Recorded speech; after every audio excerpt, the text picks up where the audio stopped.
You're a very calm, rational young guy. You've called out colleagues who go, nuts, Right. and not suffered for it.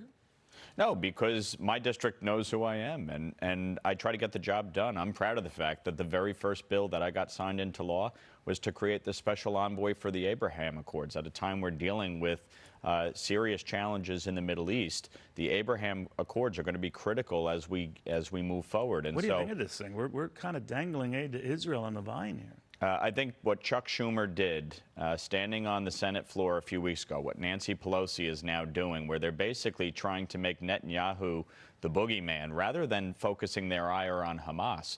If you want a ceasefire, the fastest way for that to occur is for Hamas to surrender and the hostages to be released.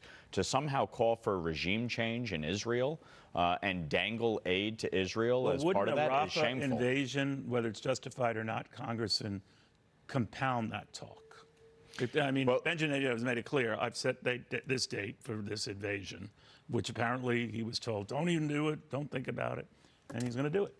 Well, look, Israel has a right to defend itself. What would the United States do if a country was threatening to eradicate our country? If you had Iran funding Hamas 93% of their budget, the greatest state sponsor of terror, China purchasing Iranian petroleum, it's what's helping fund all this.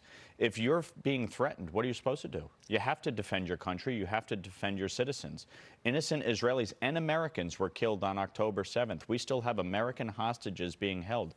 I did a press conference last week with the families of these hostages. They want their loved ones released. Hamas has had multiple opportunities to agree to a ceasefire and release the hostages, and yet again, you think Hamas they knows refused. where these hostages are, that they were siphoned off to all these terror groups? They can't even account for them. I think that is a big concern. When I was in Israel back in November after the attack, our embassy had concern about where all of the hostages were, and it's not just Hamas holding them. And so that is obviously of concern. As they still cannot account for all these people, we still have no proof of life or safety and well-being. And so this is a real challenge. And so when you're trying to negotiate terms here, how do you negotiate with someone that wants to eradicate the state of Israel and refuses to cooperate with the release of innocent civilians? Well, it's tough. Congressman, very good saying. Thank you for your calm demeanor in these crazy times.